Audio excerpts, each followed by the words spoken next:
Hey, Riddle here. I wanted to show you the progress of my living willow maze. I was inspired because we live in the mountains and we get so much fog and moisture that wood doesn't hold up really well, and I do not weld or have enough money to do this out of steel. So when I saw that people were making living fences, I put that in my brain and out came this. So these arches are going to come to life. You can tell I got them in early enough. So what I've learned from this process so far, because a lot of people fail, is that if you do not have consistent rain in your area, or if the place that you're going to plant the willow, your living willow fence or arches, isn't consistently moist, it's going to fail. And that's just that. So you can see here where I started weaving the fence into this rounded circular pattern, and then where you see the plastic tape, that's going to fuse together eventually. That will fuse together. That's grafting tape. You can buy it in bulk online. So I'm going to show you something else. Another reason that people's living fences and living structures fail is that they allow it to get strangled out by weeds. There's no way to really control weeds when you're dealing with such a large amount of space. So you got to do it right. So if you're going to do it, I suggest getting the best price on landscape fabric. You can see where I've started laying it down here, and then I'm doing wood chips on top of that. So this is going to serve two purposes. It's going to both hold the moisture in, because we are about ready to, our rainy season. We've already been blessed with extra rain this year, but we're about done with all our rain until October or November of next year. So it's important that I have to have this fabric down to both control the weeds, and this will also help to hold in the moisture and preserve it until the rains come back again, to guarantee that my cuttings that I put in the ground here are going to be able to take hold and grow really strong before they start drying out. So when you buy the landscape fabric, some of the landscape fabric comes with the metal stakes, and some of them don't, but even the ones that come with the metal stakes, they don't really give you enough to do an elaborate project like this. So it's important that you buy a lot of additional metal stakes. If you want to save some money, you could just buy some roll of thick metal wire and do it yourself, but I think it's going to come out to be about the same price. This is the heart of the maze, and you can't see it yet, but I planted all kinds of vining and flowering fragrant vines at all the major points of the arches and of the domes. I've got this drought resistant passion flower that doesn't produce fruit. I wish it did, but it's this beautiful salmon color, and I just got cuttings and put them in, and it seems like enough of those are going to survive. They're going to cover it and help it to bloom out. And then on the edges of my arches, I've planted a combination of the passion flower and a real wonderful smelling vining jasmine that's drought resistant and can pretty much take care of itself, and some honeysuckle, which is also beautifully fragrant and medicinal and can handle, lack of rain and being mistreated. And so eventually, when you walk through these arches, you'll be hit with this beautiful fragrance of combinations of honeysuckle and jasmine. Oh, here's some jasmine. Just a little stubby thing here, but you can see the flowers just starting to open up on it a little bit there. Exciting. I should remove all the flowers so it can put all its energy into vining, actually. So you can see where I've started to form the cuttings that have rooted into this beautiful rounded pattern. It's almost like a fish scale or a dragon pattern. So you walk into the archway here, And when I dug the holes, I used a post hole digger, and these have an additional 2 feet. So I got the tallest cuttings I could. Then I tried to keep them that they were no more than 1 inch to 1.5 inches wide, because I was afraid if I got little trees that were too thick that they wouldn't be able to take root. And then my post hole 2 to 2.5 feet down, sunk them, filled them in, stomped them down so they'd be really solid. And then I got a ladder and came up here, and with some metal wire, some stovepipe wire, I brought them together and tied them up. And the cool thing is that you can't see the wire, because Home Depot sells pretty inexpensive, these big spools. They used to call it stovepipe wire. And the reason I like using stovepipe wire is that it rusts. And it rusts, and then you can't see it when you use it outside to do stuff like this. It's already rusted and blended in, which is beautiful. Because when you do something, you don't want to see the mechanics. That's part of the magic of it. You want people to look at it and go, wow, how did they do that? So when you I just walked through the maze. This is the first false room. Automatically, people are going to be drawn over to the shape of this dome. And I'm going to do a beautiful seating area here. I'm going to make some wildcraft furniture. These were to hold the ladder in place, because the ladder was sinking in the mud when I was doing this, because I was really racing against time. I'm going to make a solar chandelier or LED chandelier for in here. And again, I planted the passion vine flowers all around this also. And here you can see the beginning of some honeysuckle. It already looks really happy. Got to come in here though, and it shouldn't be growing on the ground. It's got to go up, go up, go up.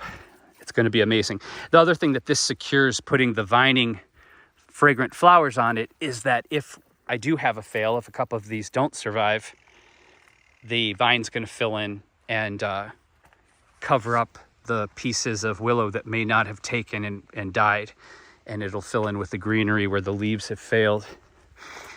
So that's the first false end. It's a beautiful blooming pear tree.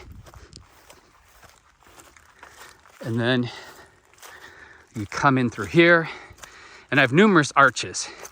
And eventually I'll probably do a tunnel, but because this is the first year for this project, you can see I got a little overwhelmed with the size of it when I created it. There's another arch. Then we turn around the corner here. Another arch. So I did these arches later, and you can tell because they didn't take as well, and they haven't come back to life yet. I think they will, but they haven't been in the ground as long as the original smaller cuttings and domes were. It's another arch. Another arch. This is going to be an arch, so you get an idea what it looks like before you join it together. You can tell that's an easy 12, 15 foot piece. Same over here. And you just try to plant as many that it kind of balance itself out. So when you join it together and wire it together, that you have some kind of balance and continuity. There's going to be another arch right here. When you turn the corner, you can see my long pieces.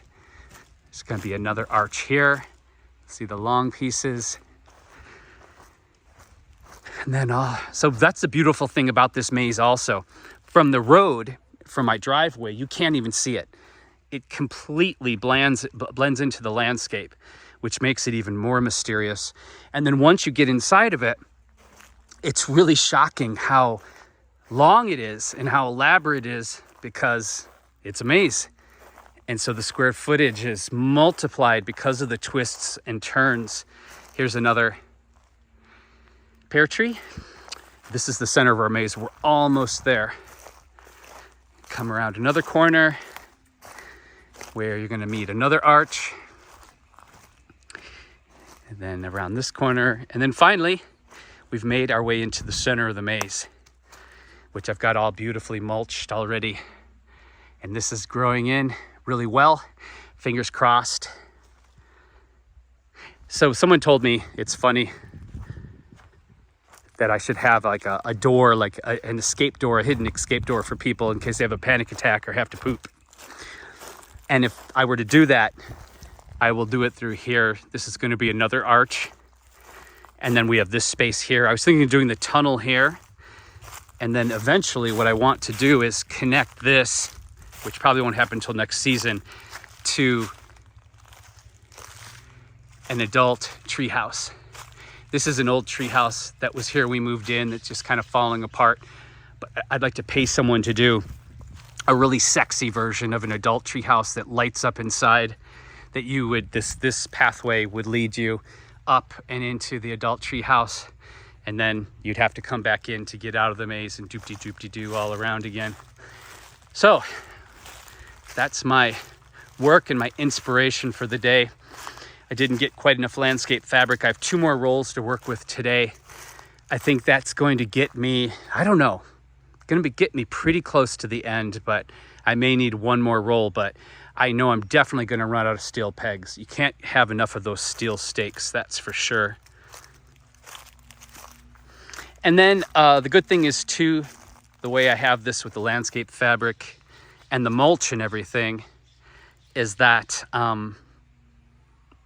if we do get too dry during the summer, I can come in with the hose and run it down here and give all this a watering to keep it going for sure. The other thing, oh, mulch. So you're probably thinking, man, this guy's loaded. How does he afford all that mulch? I use a company called Chip Drop. And all this is from Chip Drop.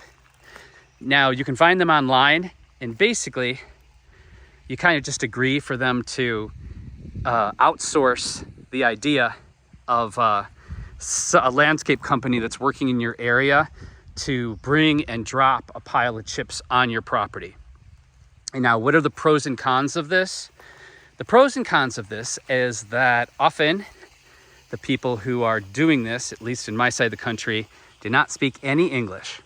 So if you have any problems, you better be able to speak Spanish, or you're going to have even bigger problems. Number 2, one day, the company that brought the wood chips, they couldn't maneuver the truck properly, and I didn't get out here in time. It was raining.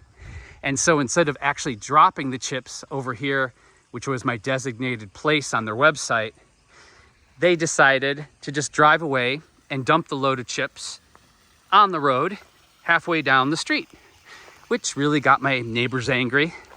And they refused to take responsibility for it. They basically said, oh, if you didn't catch us on video, not our problem.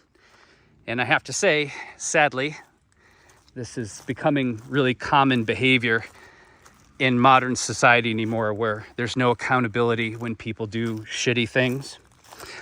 And so what happened was, after that, is after they had my address, the other company that would bring wood chips, they weren't asking anymore. I didn't need any more wood chips. So they were just coming here and dumping. And I wasn't catching them because it was all the way down the driveway and you can barely see my house from here. And they weren't even just dumping chips. They were bringing really crappy quality chips. And so I want to say wood chip is a great way to get free chips, but it has to be completely monitored, or you will be, you could have a potential problem and be taken advantage of. Sadly, there's just, professionalism is really rare anymore, and accountability is even more rare. And so, yes, I'm grateful. I got thousands of dollars of free wood chips. Are they the best quality? No. Do I have more than I need now? Probably. And the frustration of, having to deal with the ton of wood chips that they just dumped on the side of the road, that I still haven't had the resources to go and clean up and bring back to the property, because guess what? All this, and Mr. Riddle doesn't own a truck. So that's it. If you have any questions about this process, basically it's really simple. You just have to make sure you do it right the first time. And if people are helping you, you have to make sure that they're reliable and they understand instructions. All this is wild willow that already grows on the property. It grows on the edge of the property. It's actually pussy willow. They must have planted this 200 years ago, just because it's grown into a giant forest. And this is how I knew that I had the proper environment to do this project, is because there's already pussy willow growing here. And basically you just take cuttings, reasonable cuttings, and you push them down into the ground, and a minimum of 6 inches or more. And then you want to do this before things start drying up. So early spring is the best time because no leaves have formed and they haven't flowered yet. So early spring is the best time. And then you're just patient. And I actually dug one of these up and they're already forming roots, which is really exciting. And you can tell that they're forming roots because we already have greenery coming out on them. And then as these grow, of course, they're going to shoot up more from the bottom, and I'll be able to weave this more and more. And this 4-foot living fence is going to become taller and taller and taller, as tall as I want it, which is going to be so cool. And it will be impenetrable to both animals and people, because the cool thing about willow is not only is it going to get more and more thick because the way it's been cut and the way it's been trained, but everywhere that the willow touches, or almost everywhere that the two plants meet, it's going to fuse together. And then that creates a whole nother level of strength for the fence. That's it. I know it's really difficult to see. Hopefully you can make sense of it because, like I said before, because it's a living structure and we're dealing with shades of brown and green, it's something you really have to be here to see and to feel the magnitude of it and the detail of it. A lot of work. You know, a lot of the things I do, and I'm not blowing my own horn here, but people see things, they come into my property and they see what I do, and they're so arrogant. They think, oh, I'm going to go home and I'm just going to do that myself. Not understanding that I have been working with plants and art and things for decades. And so, you know, there's some things you can only learn through experience. And this project, I created something that is quite overwhelming. Right now, you know, I'm racing against the clock to get this fabric down by myself and get all the wood chips on it. And then I still have a ton of the fence that I need to mend together. And so, you know, if you're going to take this on, I suggest hopefully you have very well-trained children, so several of them. Sadly, I do not. Or some very interested, very loyal friends that will help you to do it. This is definitely not a one mere mortal project. It is extensive. And I also anticipate its maintenance is going to be rather extensive also. Once the willow takes, willow grows like crazy. So if you like my videos, my money-saving tips, rants, raves, art, and occasional magic, please subscribe. It helps. And if you have any questions or comments, just put them in the box below. I actually answer the comments when they're reasonable, intelligent. I'm not one of those YouTubers that will ignore you and leave you hanging, as I can verify through my subscribers. So that's it. Take care of yourselves and take care of each other, because I believe the way we treat each other on the streets is our ultimate reality. Bye for now. Happy spring. Stay safe with the tornadoes.